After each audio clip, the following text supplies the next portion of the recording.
Hello everyone, welcome to Words and Wonders. Today I will be reading the 52nd chapter of the Grimm's Fairytale series, King Thrushbeard. Now let's begin.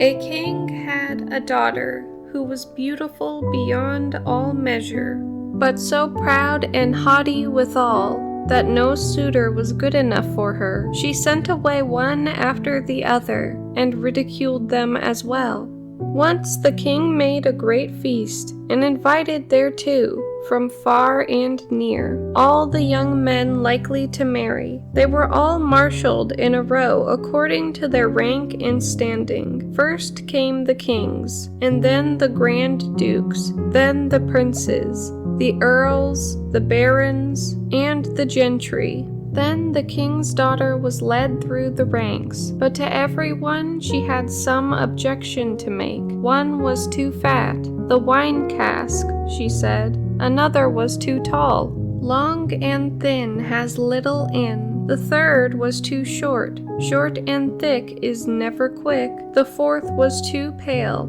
as death. The fifth too red, a fighting cock. The sixth was not straight enough, a green log dried behind the stove. So she had something to say against everyone, but she made herself especially merry over a good king who stood quite high up in the row, and whose chin had grown a little crooked. Well, she cried and laughed, he has a chin like a thrush's beak, and from that time he got the name of King Thrushbeard. But the old king, when he saw that his daughter did nothing but mock the people, and despised all the suitors who were gathered there, was very angry, and swore that she should have for her husband the very first beggar that came to his doors.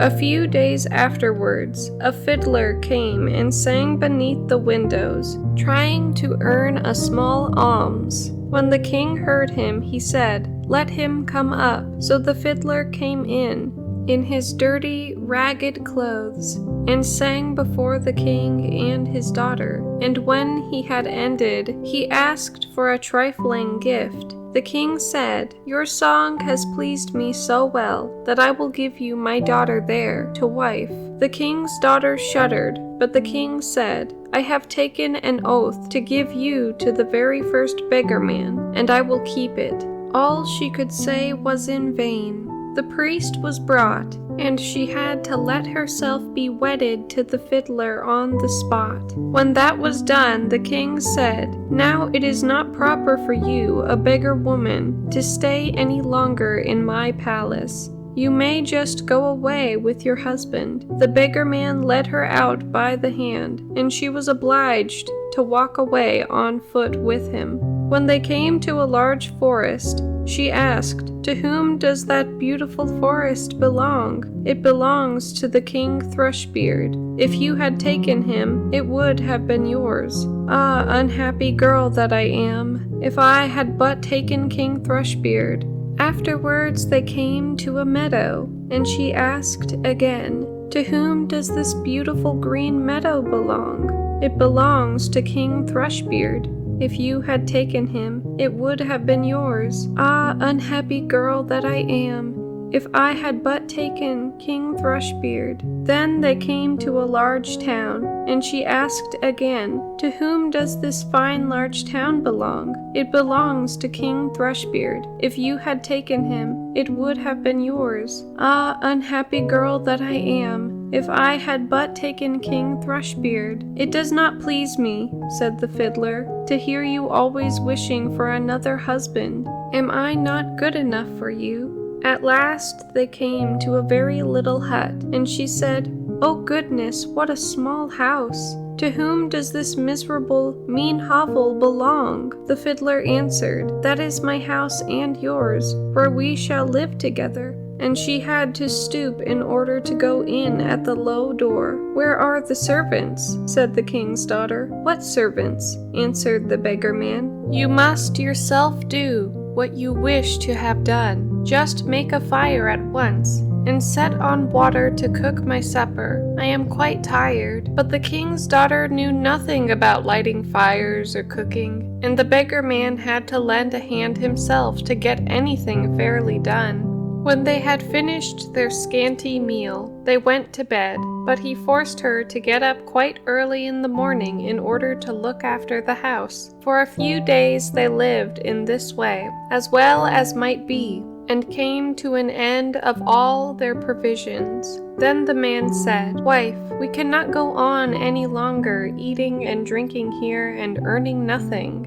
You weave baskets." He went out, cut some willows, and brought them home. Then she began to weave, but the tough willows wounded her delicate hands. "I see that this will not do," said the man. "You had better spin. Perhaps you can do that better." She sat down and tried to spin, but the hard thread soon cut her soft fingers so that the blood ran down. "See," said the man, "you are fit for no sort of work. I have made a bad bargain with you. Now I will try to make a business with pots and earthenware. You must sit in the marketplace and sell the ware." "Alas," thought she, "if any of the people from my father's kingdom come to the market and see me sitting there selling, how they will mock me." But it was of no use. She had to yield, unless she chose to die of hunger. For the first time, she succeeded well, for the people were glad to buy the woman's wares because she was good-looking, and they paid her what she asked. Many even gave her the money and left the pots with her as well. So they lived on what she had earned, and as long as it lasted, then the husband bought a lot of new crockery. With this, she sat down at the corner of the marketplace and set it out round about her ready for sale. But suddenly there came a drunken hussar galloping along, and he rode right amongst the pots, so that they were all broken into 1,000 bits.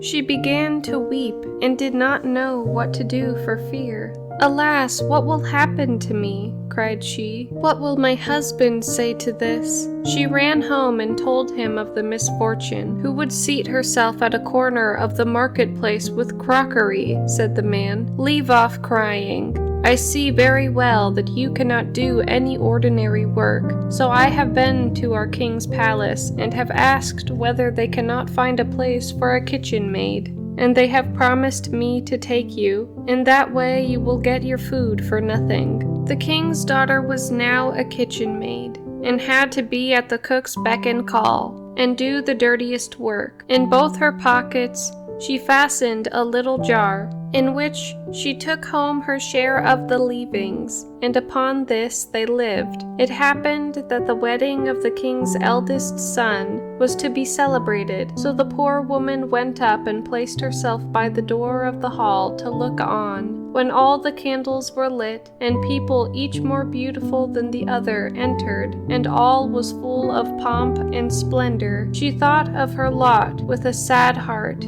and cursed the pride and haughtiness which had humbled her and brought her to so great poverty. The smell of the delicious dishes which were being taken in and out reached her, and now and then the servants threw her a few morsels of them. These she put in her jars to take home. All at once the king's son entered, clothes in velvet and silk, with gold chains about his neck. And when he saw the beautiful woman standing by the door, he seized her by the hand, and would have danced with her. But she refused, and shrank with fear, for she saw that it was King Thrushbeard, her suitor, whom she had driven away with scorn. Her struggles were of no avail. He drew her into the hall, but the string by which her pockets were hung broke. The pots fell down, the soup ran out, and the scraps were scattered all about. And when people saw it, there arose general laughter and derision, and she was so ashamed that she would rather have been 1,000 fathoms below the ground. She sprang to the door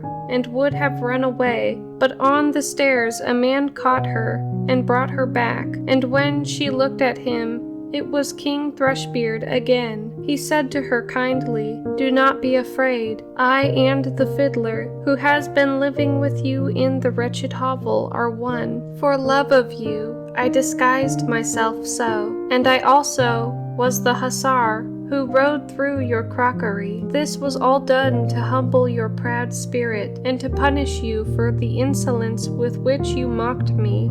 Then she wept bitterly, and said, "I have done great wrong, and am not worthy to be your wife." But he said, "Be comforted, the evil days are past. Now we will celebrate our wedding." Then the maids in waiting came, and put on her the most splendid clothing, and her father and his whole court came and wished her happiness in her marriage with King Thrushbeard, and the joy now began in earnest. I wish you and I had been there too. Thank you guys for watching, and if you would like to hear more stories like this, feel free to like, subscribe, and comment down below. Bye bye.